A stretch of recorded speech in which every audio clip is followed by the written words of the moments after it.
Sejam todos muito bem-vindos a mais um episódio do Além do Ordinário e hoje tenho aqui comigo alguém que conhece elementos da minha família há mais de 2 décadas e que eu só tive o prazer de conhecer há cerca de 2 anos. Jorge Malheiro, terapeuta de profissão, com uma enorme sede por liberdade e alguém que procura genuinamente impactar positivamente os outros à sua volta. Como eu, é alguém que normalmente não se acredita à primeira o que o mainstream nos quer contar. Obrigado, Malheiro, por aceitares este convite e por estares aqui hoje. Gostava de começar por te perguntar: já és livre? Nunca foste livre? E o que é ser livre para ti? Boa tarde, olha, e desde já obrigado por este convite e por estar aqui no teu programa, que acho que é um programa com pés e cabeça, apesar do nome que escolheste para ele e que faz também todo sentido. Em relação à tua pergunta, se eu já fui livre, sim, eu acho que cada vez sou mais livre, mais desapegado e a seguir um caminho cada vez mais meu, tendo em conta tudo aquilo que foi as aprendizagens que tive durante toda a minha vida, portanto, liberto das amarras que nós temos iniciais. Sinto que fui escravo durante muitos anos, como penso que a maior parte das pessoas foi, uma preocupação exacerbada, parte económica, em ganhar dinheiro, trabalhar, produzir e pouco tempo ter com alguma qualidade, claro, porque o dinheiro permite-nos ter essa qualidade, mas na realidade ter pouco tempo para usufruir daquilo que é o nosso principal motivo de estar aqui, que é viver a vida, ser feliz, observar, partilhar. E então fui mudando ao longo do tempo, ao longo daquilo que o conhecimento me foi dando, fui integrando tudo aquilo que vinha de novo e que chegou de novo até mim. Nunca fui mesmo em criança, nunca fui uma criança de aceitar aquilo que era imposto. Eu lembro-me na altura em que frequentava a igreja, por exemplo, de conseguir fazer com que o padre, todas as quartas-feiras, estivesse reunido connosco para debater temas sensíveis, e nunca gostei e acabei por interromper essas jornadas que fazíamos, porque chegávamos a alguns pontos em que vem o tradicional dogma, e então a partir daí, a partir do dogma, tu não podes falar, não podes opinar, não podes, porque é dogma. E um dogma, como sabes, é algo que está instituído e que tu não podes sequer desafiar. E, e então comecei também a questionar tudo o resto, porque não? E pronto, portanto, cada vez mais sou livre.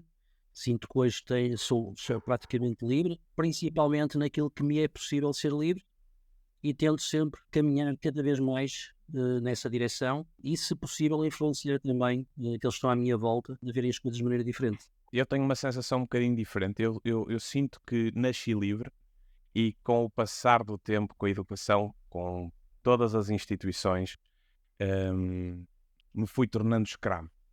E curiosamente, desde que te conheci, tem sido um processo interessante, não tanto contigo ou ao teu lado, mas de tudo o que eu tenho aprendido desde então, é precisamente algumas ferramentas, alguns conhecimentos que me têm dado essa consciência do quão escravo eu estava a ser, não só de mim, mas das instituições, do que estão a tentar tornar um pré-estabelecido para sempre.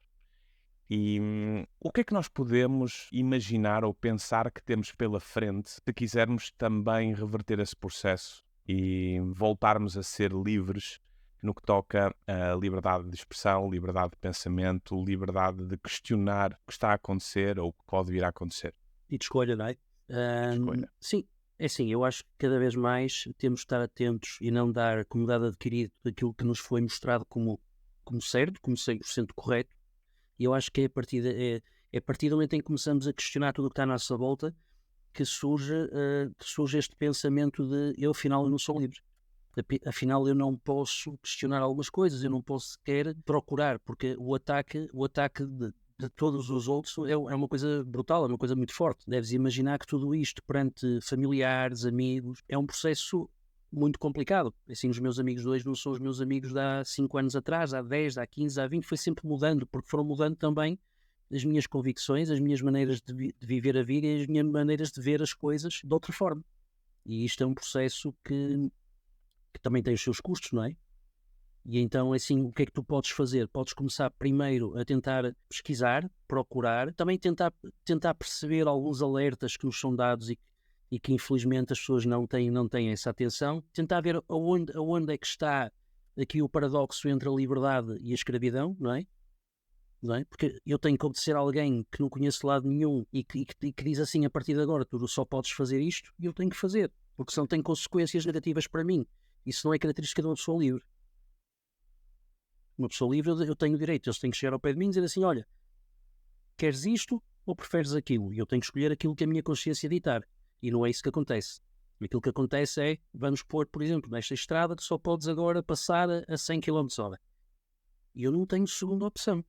Dá a sensação que aquilo que em inglês se chama do establishment, que é realmente aquilo que está pré-estabelecido para ser assim, existe em qualquer uma das nossas instituições. Portanto, o conceito de família tem vindo a ser moldado, tolhido ao longo de séculos ou até milénios. O conceito de escola, que tem muito menos tempo do que isso, tem vindo a ser quase como uma programação daquilo que querem para uma sociedade, humanidade, passados 10, 20 ou 30 anos. A própria religião é mais uma forma de nos aprisionar a consciência, de nos limitar na consciência, do que propriamente de nos libertar e de nos trazer outras visões do mundo. Mas dá-me a sensação que em todas as instituições e quase todas as áreas da vida o mesmo acontece. Será que podemos dizer que vivemos dentro de uma matriz, de uma matrix? E se sim, o que é essa matrix e como é que podemos tentar sair dela, se é que isso é possível? Sim, assim, tudo aquilo que foi construído e isto podemos ir atrás, podemos ir, por exemplo, ao tempo dos romanos, se calhar aos últimos homens que viveram nesta terra e que foram livres foram os galaicos, os lusitanos e todos esses povos que viviam uma vida completamente diferente e não subordinados a um líder. O líder era um líder de cada uma das tribos e por isso é que os romanos demoraram mais de 200 anos a conseguir conquistá-los, porque não conseguiam separar a cabeça da serpente, não é? Que era para eles o líder, e quando o fizeram com o viriato foi aí que começaram a controlar os povos que viviam aqui. Portanto, é lógico que eles usaram desde logo a própria religião. Temos que olhar que eles é que condenam Cristo à cruz e depois eles é que fazem uma religião chamada católica apostólica romana. Portanto, assim, isto teve uma intenção clara por trás, porque assim, todos os povos que viviam na Europa tinham deuses próprios. Nós aqui, a maior parte das pessoas nem sequer conhecem os nossos deuses. O nosso Deus não é um Deus asiático, católico, apostólico, romano. Não é. Nós temos aqui o Deus Larouco, o Cernuno, temos o Deus Indovélico, mas a maior parte das pessoas desconhece por completo, porque a doutrinação que eles fizeram para dominar a Europa foi tirar os deuses tradicionais, substituir todas aquelas festas. Como ainda agora vamos ter o Renascimento de Cristo, não é o Renascimento de Cristo, nós vamos ter o Renascimento da natureza. Por isso é que vamos ter agora o equinócio de primavera. Isso é que é importante, porque se não houver isto, não vão nascer as flores, não vão nascer as plantas, não vamos ter primavera, não vamos ter verão, não vamos ter colheitas. Se Cristo nasceu ou não, isso é indiferente. Não era ele que ia alterar rigorosamente nada. Portanto, eles tentam substituir, dar-te um Deus que eles possam controlar. E então aí sim, eles têm o controle sobre o Deus, sobre o ensino, porque não é ensino, eles não dão ensino, eles dão educação, cada vez mais. Portanto, os parâmetros, tu és obrigado a aprender a educação que eles te querem dar, e vemos isso com todas estas lógicas das ideologias de género, do lobby LGBT. Tu és obrigado a aceitar, porque tu estás mal se não aceitares. Portanto, já és castigado se não aceitares aquilo que eles estão a dar. Portanto, acabamos por estar demasiado subjugados a tudo aquilo que é decisão de meia dúzia de pessoas. E que não somos Sabemos mais quem fortes. são? Saberemos quem são essas pessoas, esses grupos? Sim, sabemos. Sabemos, eu lembro-me em 1900 e troca o passo, 80 e tal, 90, um grande amigo meu, o Frederico Duarte Carvalho, que acho que um dia também o podias entrevistar, que é uma pessoa que tem coisas brutais. Ele falava muito de Bilderberg e chegou a escrever um livro sobre Bilderberg. E eu lembro-me que naquele tempo Bilderberg as pessoas riam-se.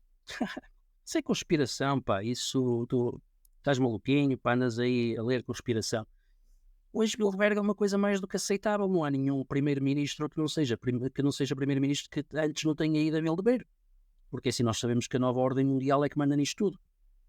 Eles têm o poder tens o triângulo não é? Em que tens o Vaticano dentro de Itália, que é um Estado e completamente independente, que é onde está a religião católica.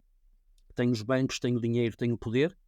Vais à Inglaterra, tens o Bank, portanto, a zona de banco em Londres, a parte do banco, o Citibank, tem a ver com os judeus, controlam todo o poder económico.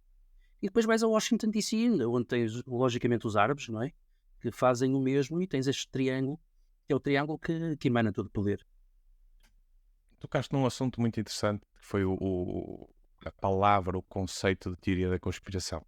Convido a todos os que nos estão a ouvir a tentar dissecar e perceber quando é que esse conceito surgiu, porque esse conceito foi um conceito criado talvez para distrair as massas, não é? Daquilo que possa ser relevante, mas tem sido curioso no meu percurso e seguramente no teu também, que tudo aquilo que nós falamos que saia do mainstream, tudo aquilo que nós falamos que saia um pouco da caixinha onde as pessoas estão habituadas a estar, existe logo esse escudo protetor que as pessoas usam. Isso é a teoria da conspiração. Como se fosse, por exemplo, algo que significasse isso é mentira. Então, ao longo do meu processo, fui partilhando também com família, com muitos amigos, muitas das coisas que paravam na minha mente, e tem sido curioso que nos últimos anos, muitas das teorias da conspiração que o João andou para aí a falar, deixaram de ser teorias da conspiração. Portanto, assim que se dá luz a certos temas, e que não é só uma pessoa, digamos assim, num seio familiar ou de amigos, deixa de existir a teoria da conspiração. Que fenómeno é este, Malheiro? O que é que tu vês aqui? Não, porque assim, eu acho que as pessoas ficaram preguiçosas com todo este facilitismo que foi criado, não é? Eles chegam ao pé e dizem isto é ciência, os tipos agora fizeram aquilo e tu acreditas, porque é aquilo que sai nos jornais todos os dias, portanto aquelas pessoas não estão a mentir, aceitas, dás por defeito, dás como um dado adquirido, nem sequer vais questionar. Eu lembro-me, por exemplo, e estamos a falar isto a todos os níveis, não estamos a falar pessoas iletradas, não estamos a falar pessoas... Estamos a falar de todos os níveis. Eu lembro-me perfeitamente de um documentário sobre o HIV, The House of Numbers, em que os próprios cientistas que estavam a procurar o vírus da SIDA, a partir do momento em que um diz isto é o vírus da SIDA e ganha não sei quantos milhões, eu sei, não vou perder tempo agora a dizer se aquilo é verdade ou mentira. Ele descobriu, já ganhou dinheiro, não vou perder tempo. Portanto, eles próprios acabam por acreditar nos outros e viver aquilo como um dado adquirido. Não quer dizer que depois, passados uns anos, começaram todos a achar se calhar aquilo não é bem aquilo, se calhar aquilo até não é bem, se calhar não é. Então, mas afinal, é ou não é? Porque nós temos muitas lógicas que nos foram ensinadas e que nem é preciso de sermos da teoria da conspiração para percebermos que a maior parte delas estão erradas. O exemplo, temos a evolução de Darwin, não é? Quando se sabe perfeitamente que o Homo sapiens viveu ao mesmo tempo que o Neandertal, não pressupõe uma evolução, porque a evolução demora centenas ou milhares de anos, portanto nunca poderias ter a viver dois tipos de hominídeos completamente diferentes ao mesmo tempo. Portanto, houve uma concorrência e houve uma seleção natural. E eu estou a dar este exemplo, mas existem muitos exemplos daquilo que nos é ensinado que vão dar ao mesmo. A questão é que é mais fácil aceitar, e ainda hoje nas escolas eles continuam a ensinar a mesma coisa, sabendo que aquilo já não é atual, sabendo...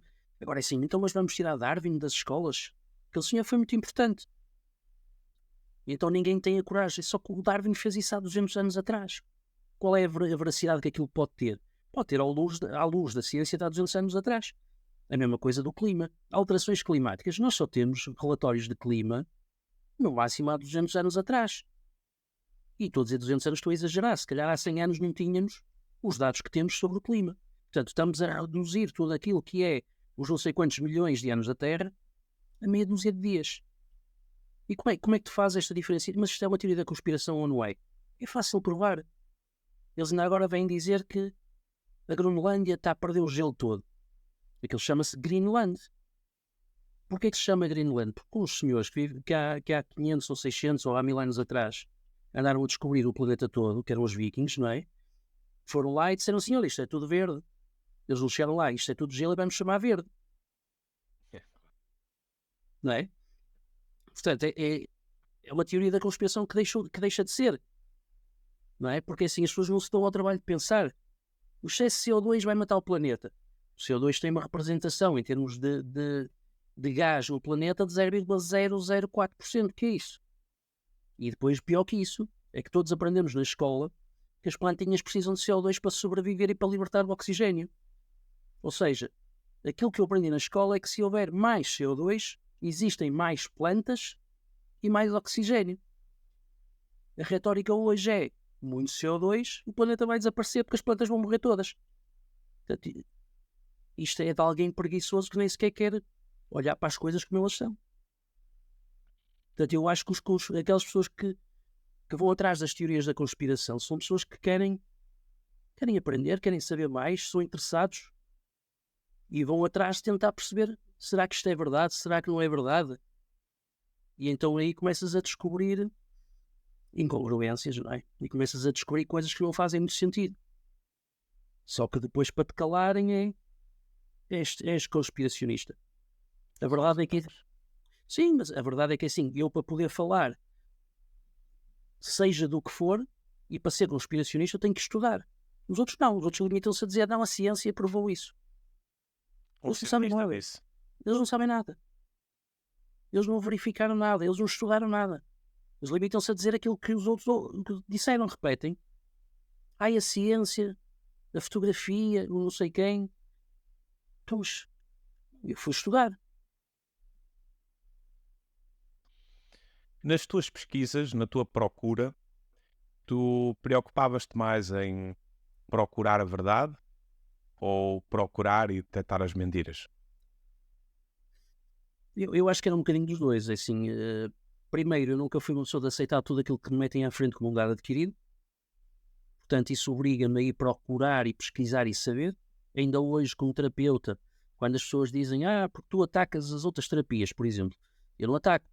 Eu vou fazer a formação, aprendo, tento aplicar e se não conseguir aplicar, acho que aquilo para mim não tem valor. Para mim, não quer dizer que não tenha para outros, mas para mim não tem valor. Eu nunca vou dizer que uma coisa não tem valor se não souber o que é que estou a falar. E este é o princípio de todos os conspiracionistas. Perdemos tempo a estudar, perdemos tempo a ouvir outras opiniões, perdemos tempo a tentar ser coerentes e tentar ver onde é que está a verdade. Não quer dizer que não possamos estar errados em algumas coisas. Podemos também estar. Mas pelo menos temos um trabalho por trás que nos levou àquela condição. Vou meter a mão na massa. Em relação a conspirações, off-record tenho falado contigo de variedíssimas conspirações que me inquietam e tenho percebido que também te inquietam a ti, independentemente da verdade que nós andamos a conseguir aceder, porque eu acho que isso hoje em dia é muito difícil. É claro, são claros os sinais de mentira em muitos destes assuntos. Tens algumas conspirações que te deixam mais intrigado? É assim, algumas delas são bastante óbvias, porque por trás tem sempre um esquema monetário, tem sempre interesses financeiros, e essas são aquelas que percebemos claramente. Sim, é fácil perceber. Tem outras que me parece que têm a ver com essa questão do ser escravo e não ser escravo. Porque assim, o poder de escravizar tem a ver também com o esconder o Criador, não é? Ou seja, a teoria do Big Bang, portanto, tudo surgiu do acaso, portanto, eu posso mandar em ti, foi tudo um acaso, e agora por acaso eu mando em ti. Portanto, é tudo uma teoria do acaso. Eu acho que essa é uma das que me intriga mais, nomeadamente a nova ordem mundial. Essa intriga-me porque nós não sabemos muito bem quais são os planos deles, aonde é que isto nos vai levar e o que é que vai acontecer.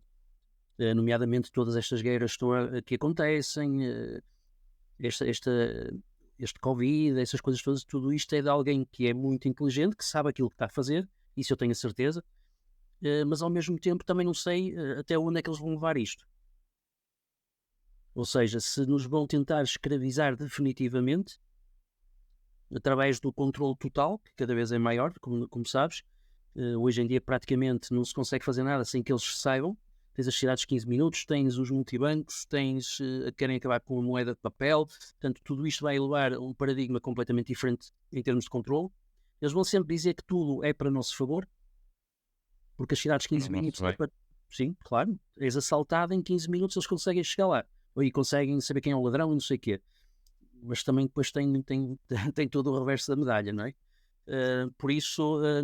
eu acho que isto também é um bocado o medo deles, porque a partir desse momento ninguém consegue fazer nada que eles não controlem. acabou o teu poder de revolução, de manifestação, se eles quiserem, porque passas a estar totalmente controlado. Portanto, intriga-me um bocado, intriga-me o porquê de tanta mentira, até onde é que eles querem chegar. Mas também não tenho ainda respostas que possa dar para isso. Tento me proteger da melhor maneira possível. Já não vivo sequer numa cidade, vivo num sítio que eles possivelmente nem querem saber. Aqui não temos 30 minutos, quer dizer, aqui se calhar temos menos, porque temos os vizinhos que conseguem perceber mais rapidamente do que a cidade de 15 minutos. Mas quer dizer, tentem me proteger já daquilo que é o suposto de acontecer. Ok. Falaste agora na nova ordem mundial e seguramente que o Estado tem um papel preponderante, ou tem tido um papel preponderante na criação e na implementação dessa tal nova ordem mundial. E na audição parlamentar de 20 de abril de 2020, o professor Dr. José de Lino Maltês citou um lema de Fernando Pessoa, que passo agora a citá-lo. O Estado está acima do cidadão, mas o homem está acima do Estado. E em algumas breves pesquisas que eu estive a fazer nos últimos anos, na Constituição e em alguns códigos, não encontro a palavra homem ou a palavra mulher nesses livros. O que é que será que Fernando Pessoa quis dizer com este lema que eu acabo de partilhar contigo?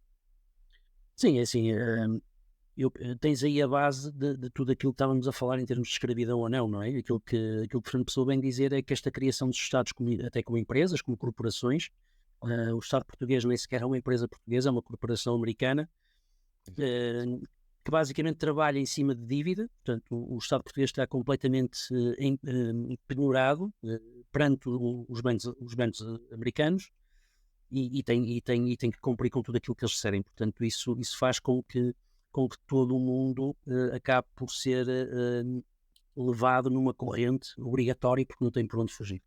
E Fernando Pessoa aquilo que diz realmente é isso: o Estado foi criado pelo homem, o homem é que criou esta coisa do isto é o meu país. O que é isto, o país? Tu chegas ali a Espanha, não tens nenhuma parede até ao céu a dizer, olha, agora estás noutro sítio. Não.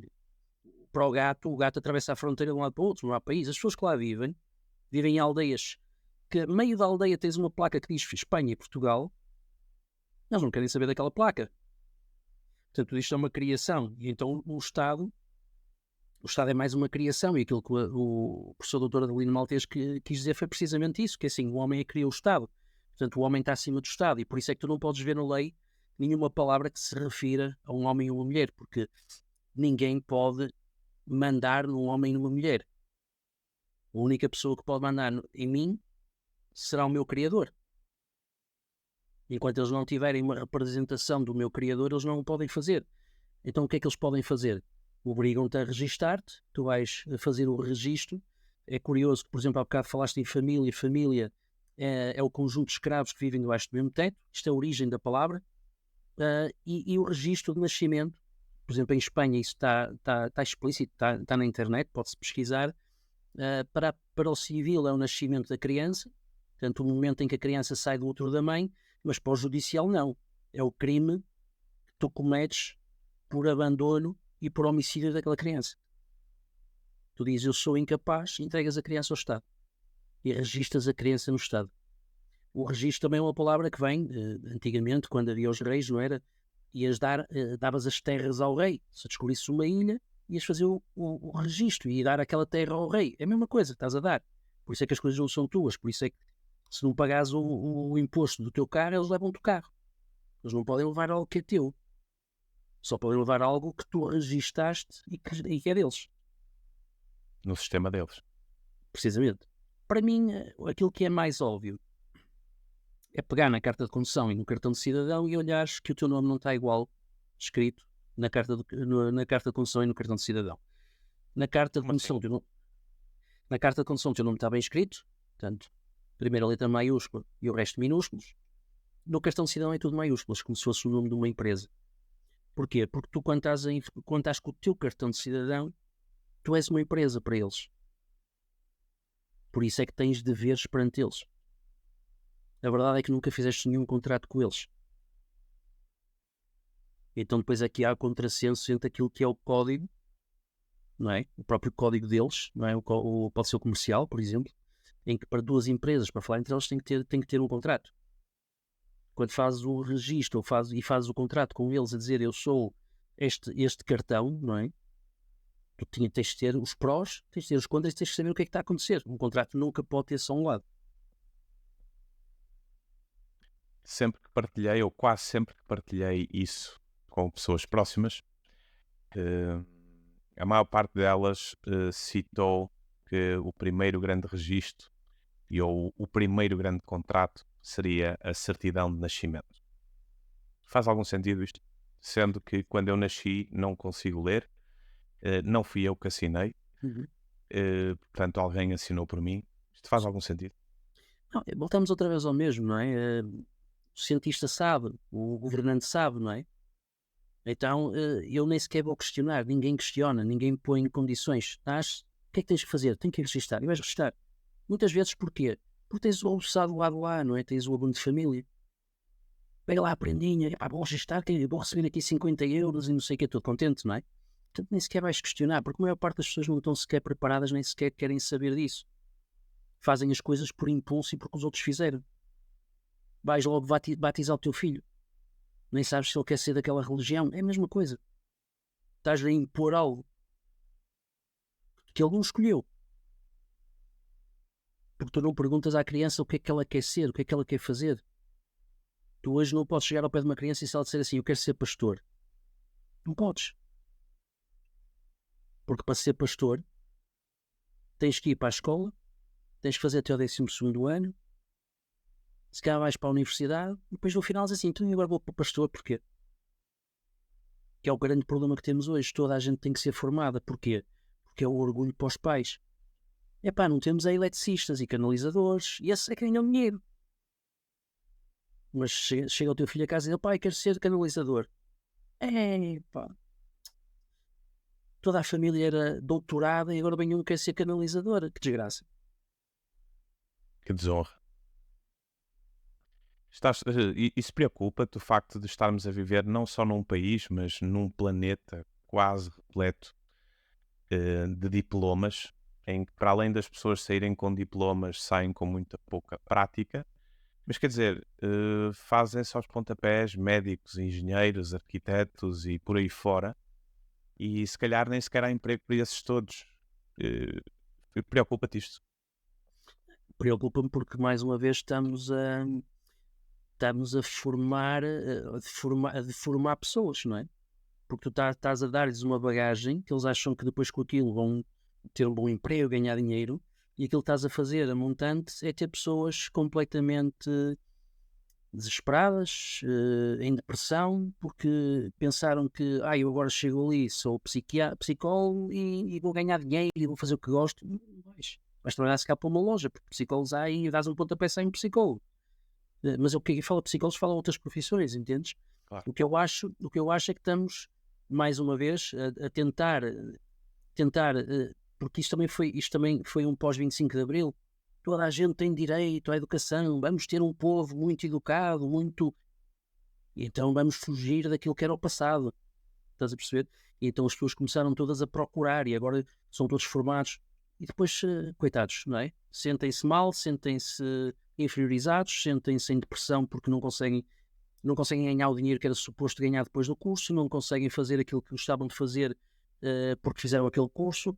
Portanto, tinha que haver aqui um equilíbrio. E esse equilíbrio não é feito. Porque, infelizmente, quem vai para os cursos técnico-profissionais são pessoas que, ou porque são rebeldes, ou porque não querem estudar, quando, na verdade, podias ter grandes eletricistas e a ganhar muito dinheiro, porque ganham muito dinheiro hoje em dia, porque não há, ou canalizadores, ou seja o que fosse. Queres fazer obras, não tens quem te faça, não tens mão de obra qualificada, não tens sequer mão de obra, nem qualificada, nem sem ser qualificada, porque ninguém quer ser trolha, não é?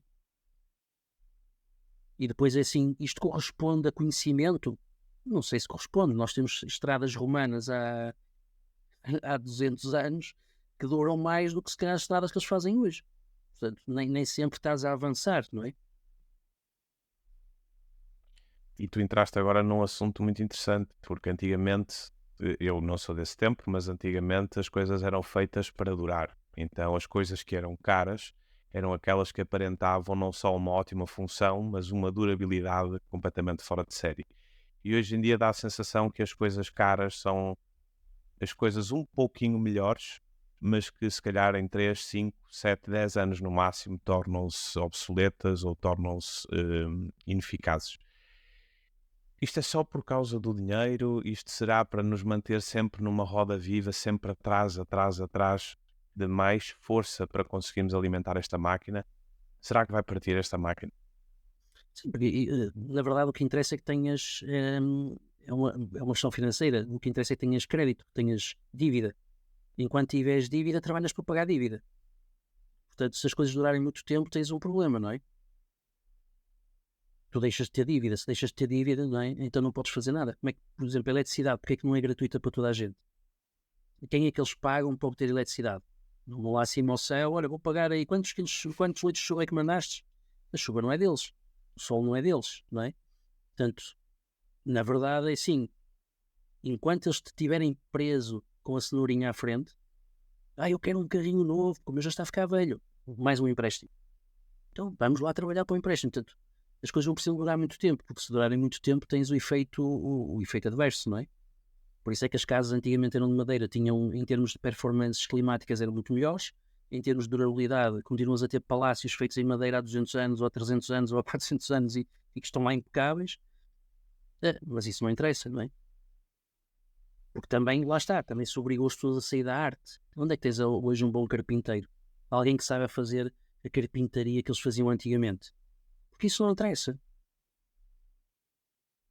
Então vais para claro, então vais para materiais usa e deita fora. Como a tua roupa, como os telefones. Passa um ano ou dois, o software já não dá, lixo. Computador, lixo. É tudo usa e deita fora. Porquê? Porque só assim é que consegues incentivar o consumo. E com o consumo tens de trabalhar.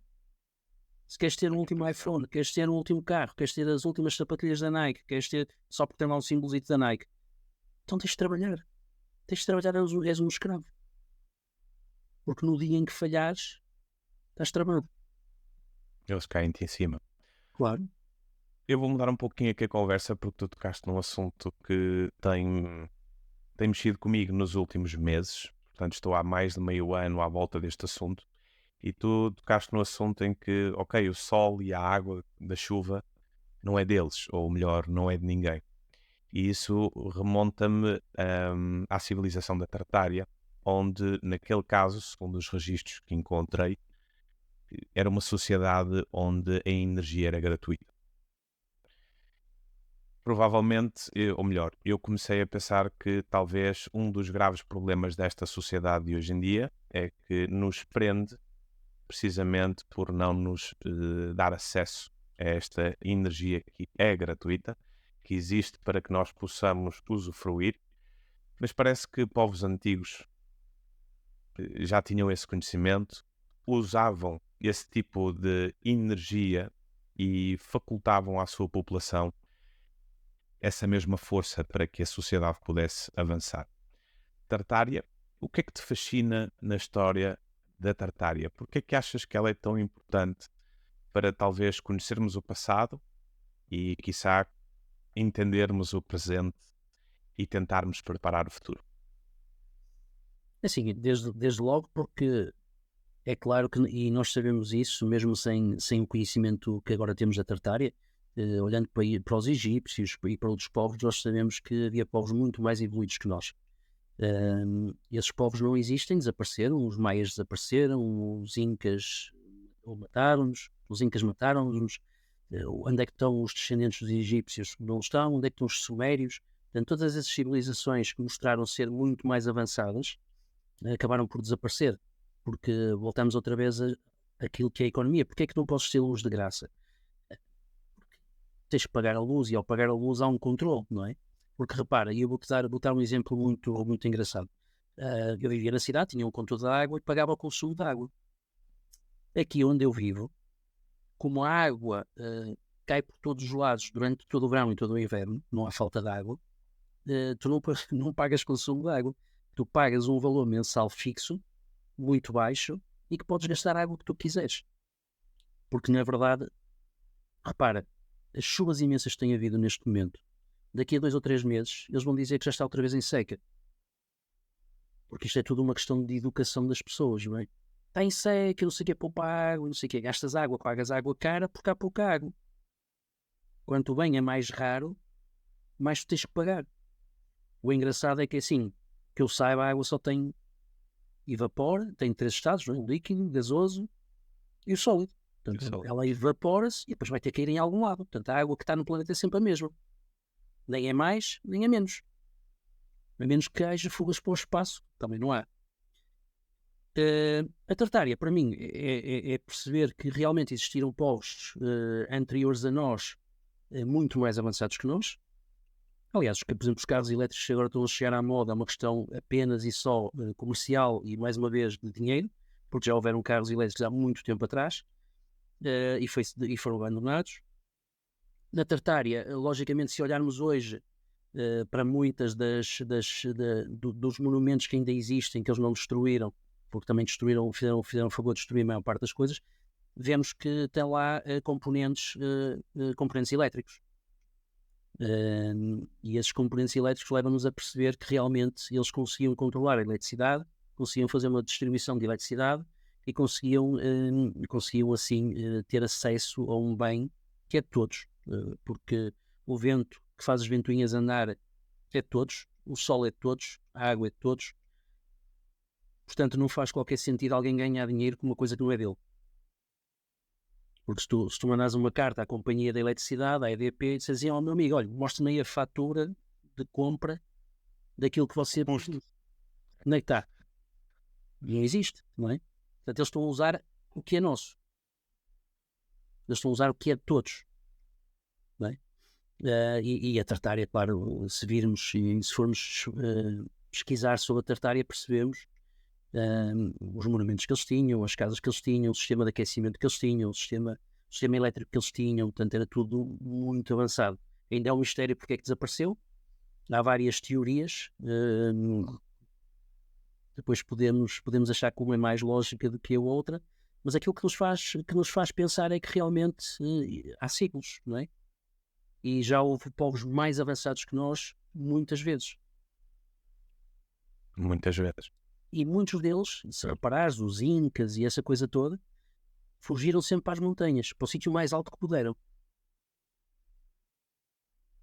E também há outra coisa engraçada, que é tudo o que é da Tartária, por norma, está coberto por lamas e por terras. Isso era uma questão que eu queria trazer, que é como então, ou qual é a versão oficial do desaparecimento da Tartária. Ao pesquisar, encontrei Mud Flood. Então, fico sem saber se essa lama vem de baixo de terra, fico sem saber se essa lama cai dos céus, se vem de montanhas abaixo, mas o que é certo é que estas civilizações antigas, e aqui em Portugal temos vários vestígios, por exemplo, da civilização romana, todos esses vestígios mais antigos, eles estão sobre 1, 2, 3, 4 metros de terra. E eu sempre me questionei, será que este local esteve abandonado assim tanto tempo para que o vento fosse trazendo sedimentos e acumulando, para acumular 3, 4 metros de sedimentos compactos? É preciso muita fruta. O que é que tu sabes sobre esta mud flood, sobre esta tempestade de lama? Assim, uma das chamadas teorias da conspiração que eu estudei foi que tem a ver com a deslocação do centro do próprio planeta, não é? Que vai se deslocando. Não podemos esquecer que no tempo dos gregos a estrela que estava no Polo Norte, portanto, onde está hoje a Polaris, era a Vega, não era sequer aquela, não é? Portanto, há aqui uma mutação e há uma alteração do ciclo do Sol. Isto partindo de uma definição de terra plana, se quiseres, o Sol vai começando a rodar, além de rodar sobre o centro da Terra, vai rodando também à volta. assim, aquilo que dizem é que a partir do momento em que realmente, quando a estrela polar chegar aos 0 graus, e ela está próxima, ela já esteve nos 22 graus antes da pandemia, neste momento está nos 8 graus, e penso que foi isso que levou, pelo menos é aquilo que eu acredito que levou à destruição das pedras da Geórgia, porque deixou de se ver a estrela polar através do buraco que lá existia para haver. E aquilo que há, vários estudos, vários escritos, várias teorias, é que o plasma vai descer e então aí sim vai liquefazer partes da Terra e que depois essa avalanche de lama vai cobrir. Por isso é que normalmente nas cidades maiores que temos hoje, por baixo não temos praticamente história nenhuma. Eu estou a falar nas maiores europeias, por baixo não temos história. A história não está lá, porque aquilo fica tudo enterrado, fica tudo muito para baixo, não é? Há uma teoria que diz que só vai sobreviver quem estiver em locais com petroglifos, porque os petroglifos foram as marcas que eles deixaram para dizer os locais que eram seguros para sobreviver.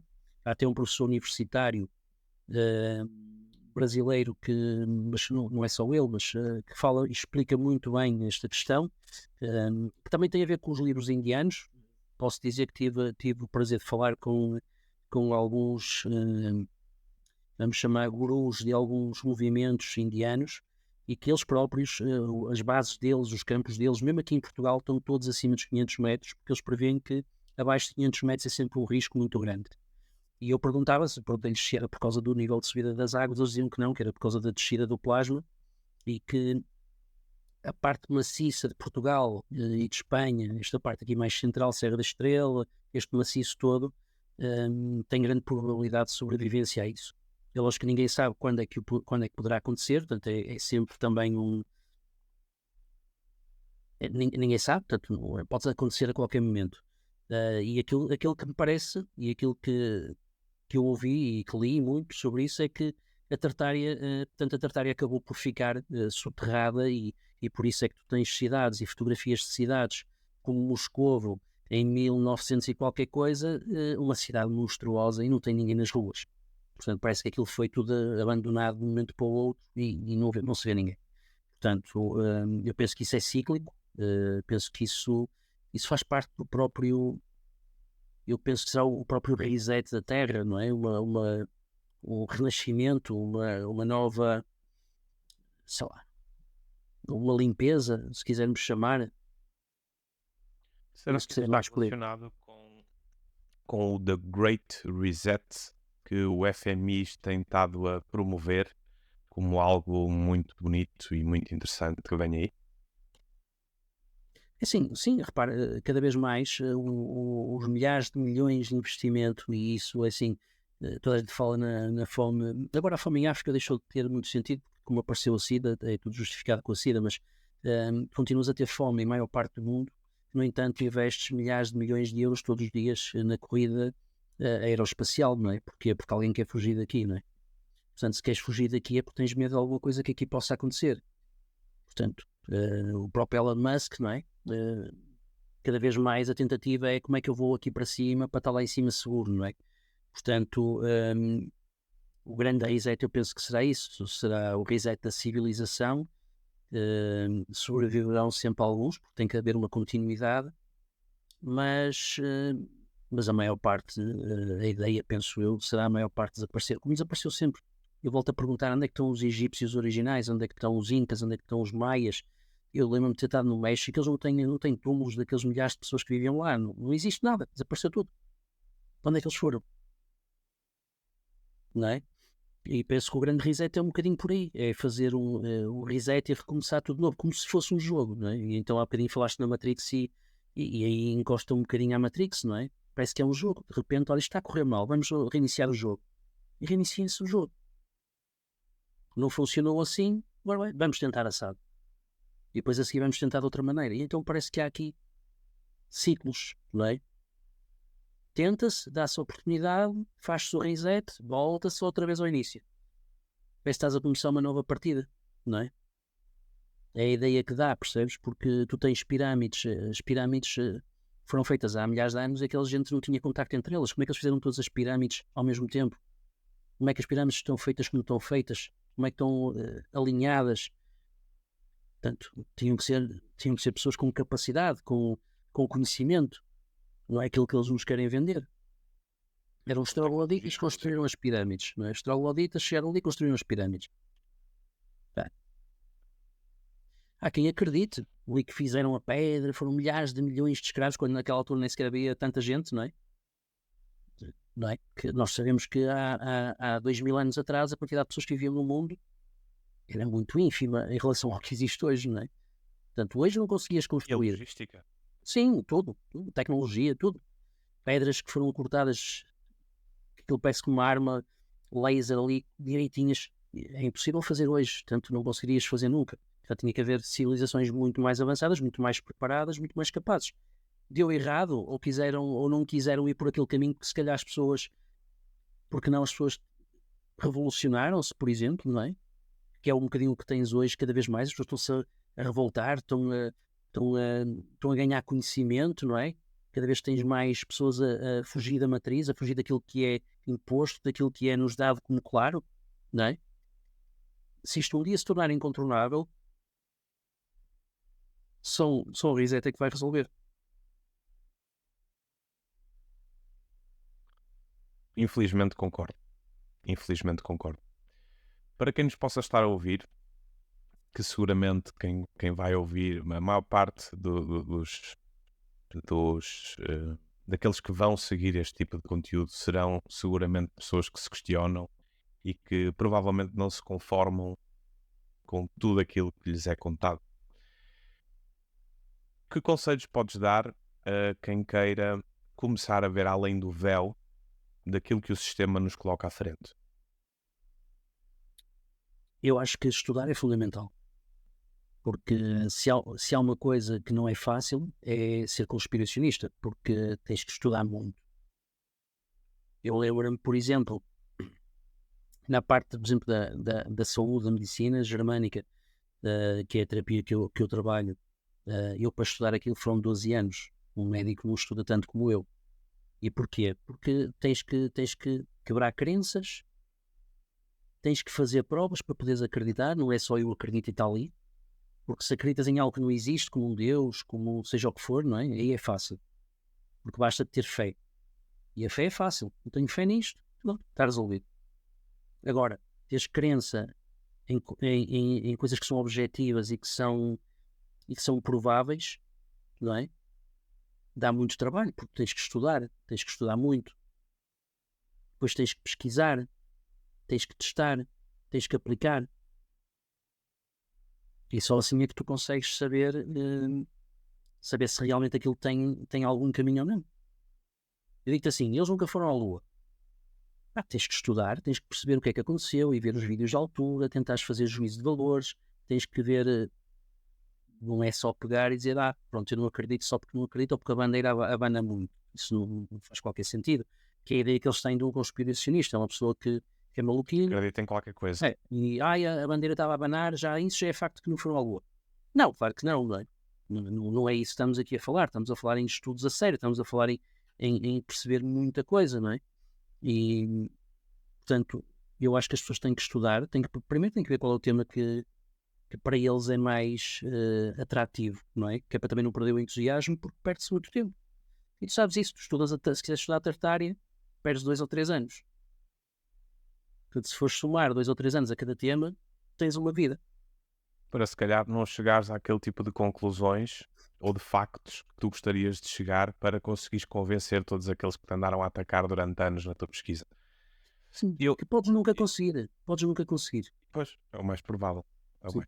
Eu acrescentaria aí que seria preciso uma grande dose de coragem para as pessoas que querem começar a tentar ver além do que nos estão a dar. Uhum. Uma grande dose de coragem, uma grande dose de força interior, porque muito provavelmente essas pessoas vão ser achincalhadas, atacadas, ridicularizadas pelos mais próximos, por aqueles que achavam que iam estar ao seu lado para sempre. Portanto, força interior e coragem seriam também os conselhos que eu acrescentaria a isso que tu deste. Sim. Só porque não é fácil, e é como te digo, a pandemia felizmente veio juntar muita gente ao meu lado, não é? Eu antes da pandemia era considerado completamente anormal, não é? Porque desdizia ou contradizia a maior parte das coisas que as outras pessoas têm como dados adquiridos. Então era um doentinho, era maluquinho da cabeça.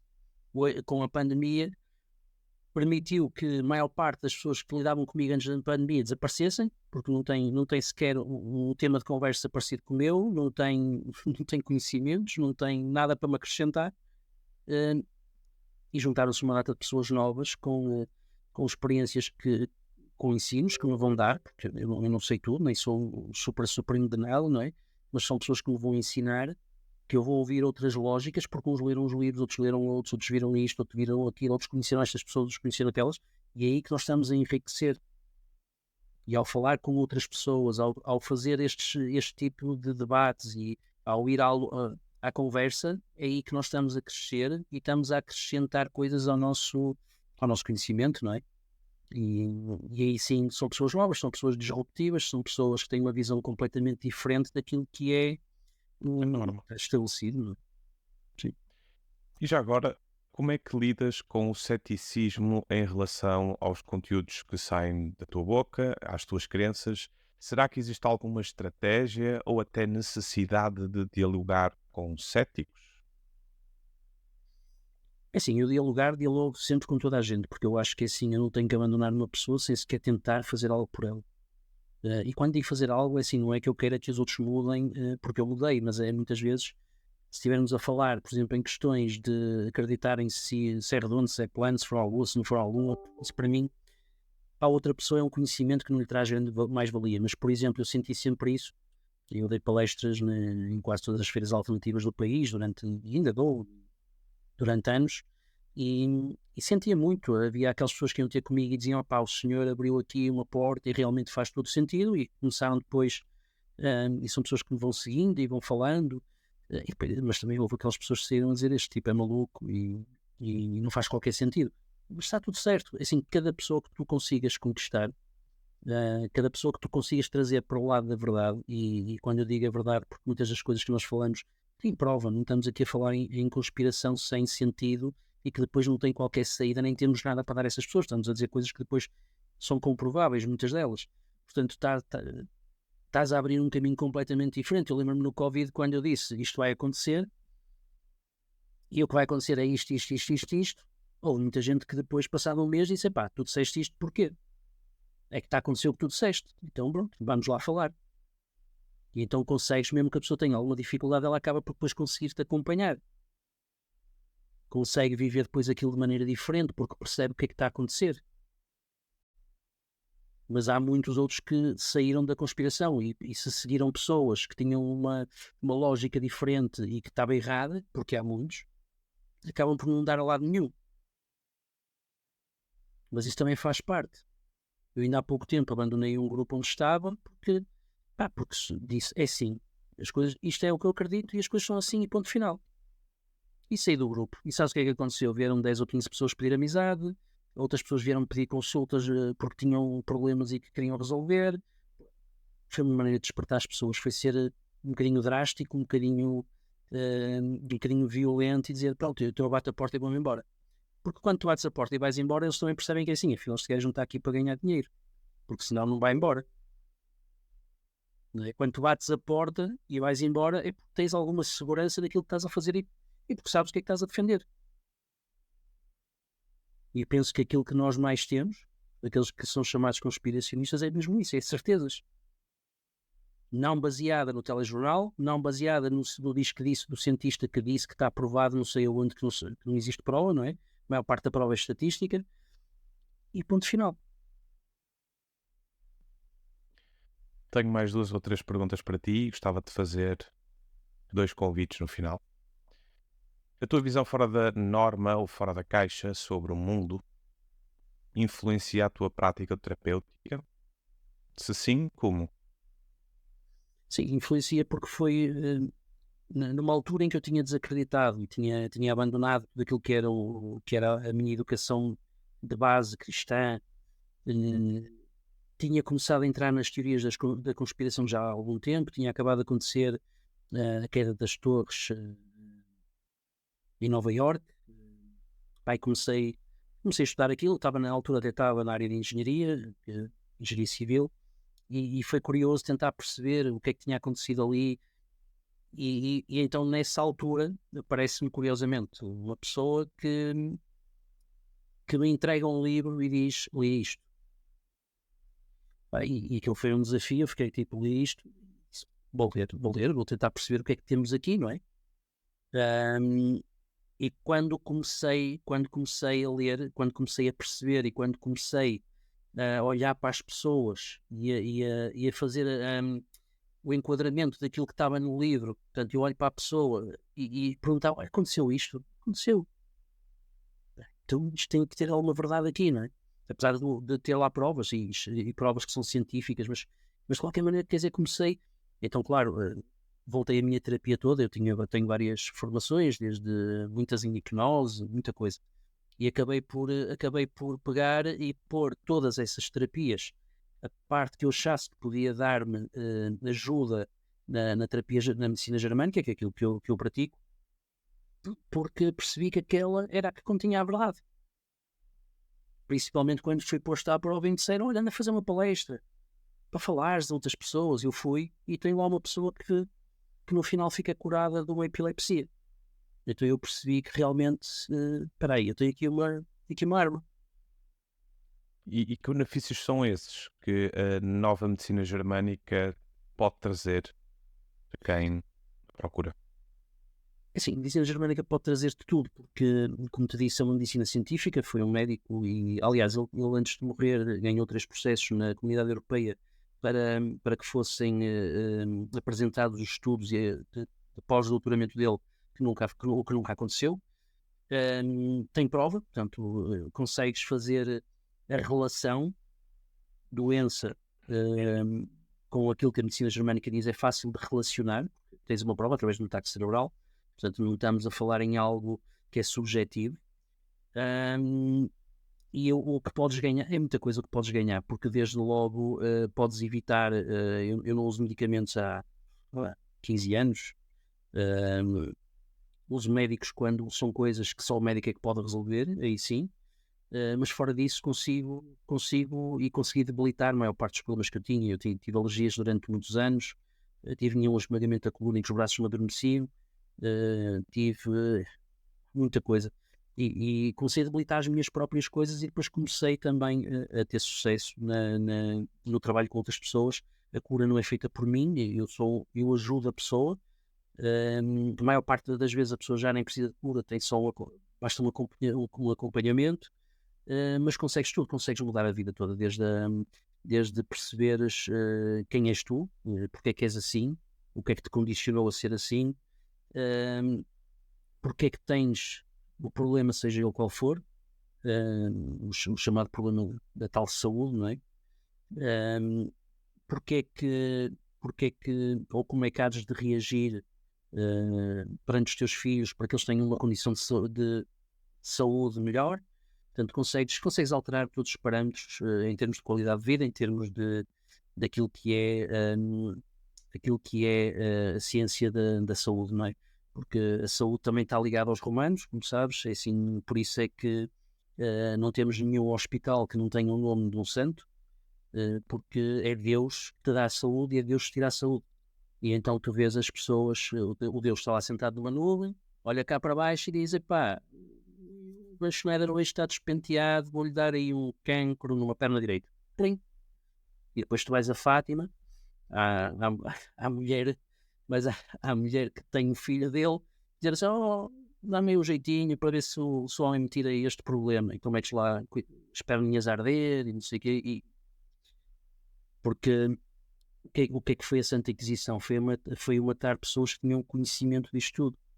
Porque a medicina germânica, se fores ver, por exemplo, no livro dos Essénios, no Evangelho Essénico, não fala diretamente no termo medicina germânica, mas está lá tudo. Ou seja, o conhecimento é muito antigo, o conhecimento é o conhecimento que vem desde sempre, é um conhecimento natural, por isso é que também é fácil de conseguires perceber e de conseguires acompanhar. Só que o doente é aquele que tem o mal, a pessoa que está bem é aquela que tem o bem. Não é? Por isso é que em francês, como é que se chama a doença? É maladie.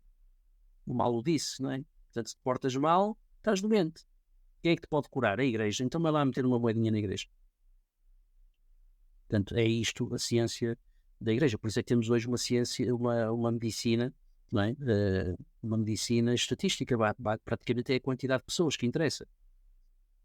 E tens uma coisa curiosa que é, em vez de chamar só farmacêutica, chama-se indústria farmacêutica. O que é que visa a indústria? Lucro. Ponto. Quantas curam mais pessoas hoje do que curavam há 200 anos atrás? Não. A única coisa que aumentou foi o número de doentes crónicos. Porque tens o remédio. Para quê? Para remediar, não é para curar ninguém. Tu vais a remediar o estado daquela pessoa. Portanto, a medicina germânica explica-te. É como se aprendesses a viver. Aprendesses a perceber o porquê. Eu acho que pode ser um assunto muito interessante. Já agora passo a fazer-te o primeiro convite, que quiçá num futuro próximo, pode ser interessante voltarmos a estar reunidos para irmos mais fundo em um ou dois assuntos. E como também estudei 8, 9 anos de medicina, a nova medicina germânica é um assunto que eu tenho curiosidade, que eu pouco entendo, já te ouvi falar, já pesquisei coisas na internet, mas acho que poderia ser muito interessante fazermos assim mais um ou dois episódios e irmos mais fundo neste assunto. Faz-te sentido? Sim, sim. A mim faz sentido porque assim, espalhar a medicina germânica é também acordar pessoas. E eu lembro-me, Okay. curiosamente, a última conversa que tive foi com uma pessoa da indústria farmacêutica. E ela percebeu perfeitamente a medicina germânica. E ela disse, faz sentido. Faz todo sentido. Portanto, é uma pessoa que faz investigação, portanto, nem sequer é uma pessoa com conhecimento base, não é? O vendedor de pastilhas, não é isso que estamos aqui a falar. Porque surpreende, eu posso dizer que, sei lá, 20% dos meus pacientes são da área de saúde, médicos, dentistas, enfermeiros. Portanto, porque é que eles recorrem a mim? Provavelmente tens acesso a algo que a indústria deles não acebe. Malheiro, mais duas perguntinhas. Força. Sentes que Portugal pode vir a ter um papel importante nos próximos anos para a humanidade, para a consciência do planeta?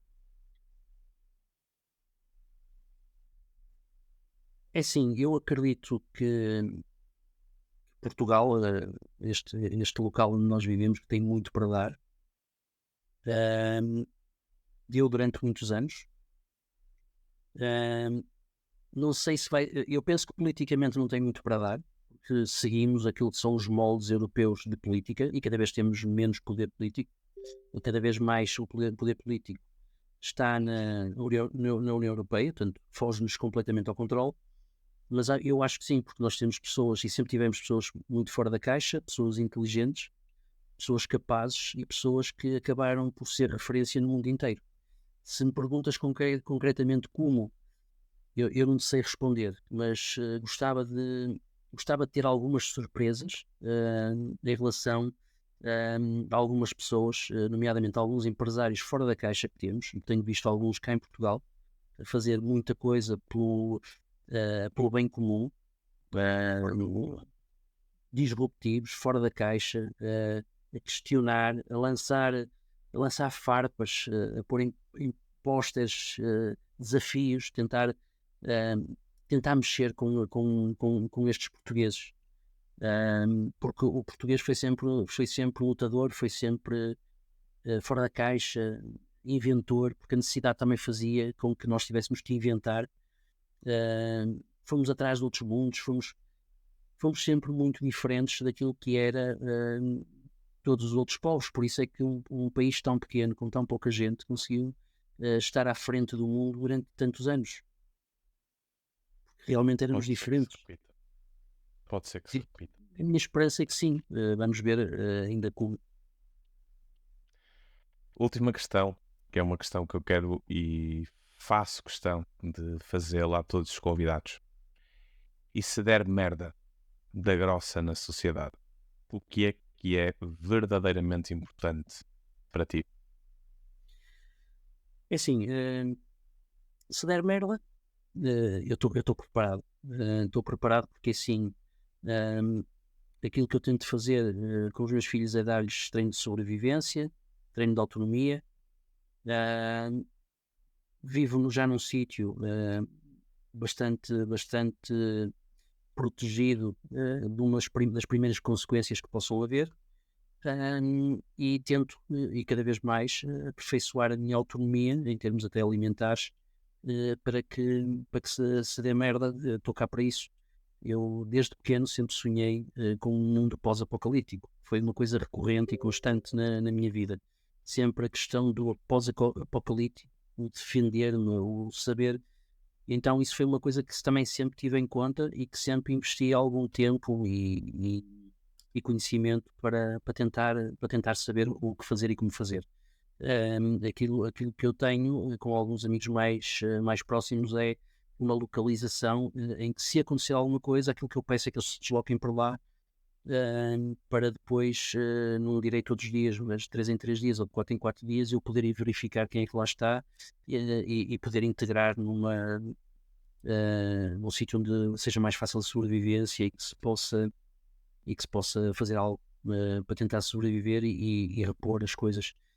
Por isso, a mim não me preocupa muito, sei que isto vai apertar nos próximos 2 anos, são ciclos, sei que esta questão Rússia-NATO, que foi criada, este teatro todo, vai ser pior, eles já falam eles já andam com as atómicas, os franceses já querem mandar homens para a Ucrânia, portanto, vai haver aqui um bocado de caos à partida, é aquilo que está programado, e se seguirmos aquilo que são os dizeres do tal reset e da nova ordem mundial, parece-nos que será por aí.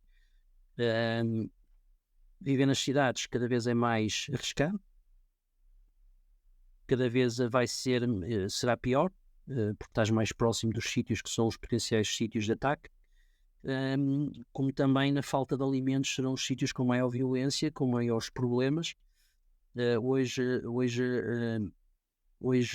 a pessoa vai ao supermercado e pensa que o frango já nasce sem penas, não sabem plantar batatas, porque eles também tiraram isso com mudar o ensino, não ensinaram aquilo que realmente era importante. As pessoas esquecem-se que no campo tu podes produzir a tua própria comida e não teres os custos que tens para te alimentares numa cidade, e comes melhor, com mais qualidade, com mais variedade. E as pessoas não sabem, portanto não conseguem sobreviver fora do supermercado. Se lhe tirares do supermercado, eles não sabem como é que o frango está no supermercado, portanto não existe frango fora do supermercado. Uma couve eles não sabem plantar, portanto as próprias sementes estão a ser controladas de propósito. Portanto, se der merda, eu cá estou. Preparado para receber. Claro. Último convite e terminamos aqui. No fim do ano eu gostava de criar um livro além do ordinário, onde vou disponibilizar algumas páginas para que os convidados que forem estando aqui comigo até essa altura possam também interagir com os leitores. A ideia será dar-lhes algum contributo sobre o passado, sobre o presente ou o futuro da humanidade, partilhando com todos eles algumas dicas, conselhos ou simples devaneios que cada um de nós tenha para partilhar. Estarás interessado em aceitar esse convite? Sim. Tudo o que seja tentar dar conhecimento e acordar os outros, para mim faz todo sentido. Acho que é a nossa missão neste momento. Perfeito. Malheiro, muitíssimo obrigado por estares aqui. Espero mesmo que não seja a primeira e última vez. Estaremos obviamente em contacto e até uma próxima. Muito obrigado. Muito obrigado a ti e um grande abraço.